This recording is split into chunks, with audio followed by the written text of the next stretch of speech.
Once you're back in the box, let's go back to tie down roping. Let's just pick a random go round. Let's say round 10 of last year's NFR.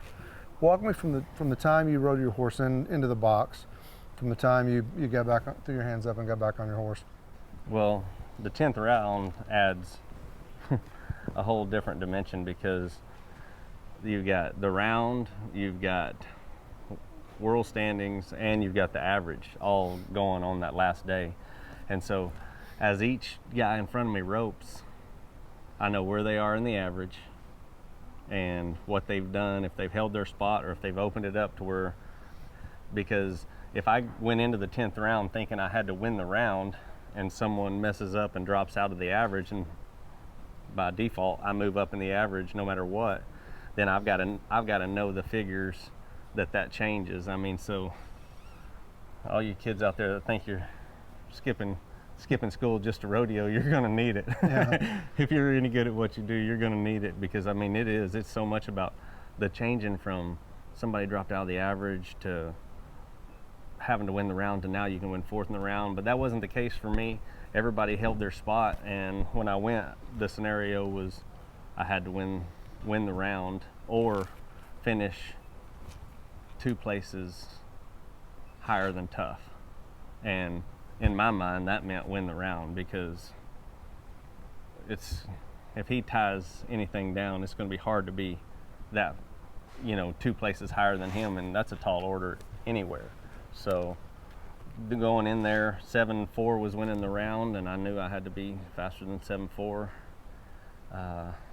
It was crazy because I had a calf that I knew ran pretty hard, and I got a really good start, and so when I was really close to the barrier, I could see I was going to have a throw pretty fast. But the only problem was the neck rope off the calf caught my leg, and it pulled my left leg back as I was throwing.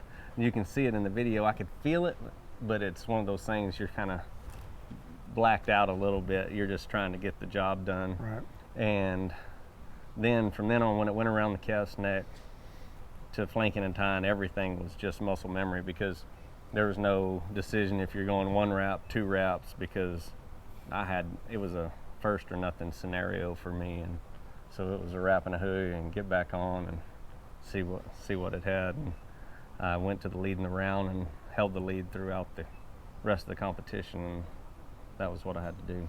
As you rode in and back in the box, could you hear? I mean, were you paying attention to crowd, or were you just totally inside your head? I mean, I feel like you hear, like as you're waiting to ride into the box, I feel like you hear, because there's your certain cues, like, all right, they're ready for me. But then once you get in there and get turned around, it's trying to send your horse the right signal, because that's, in every event that I did, they were key.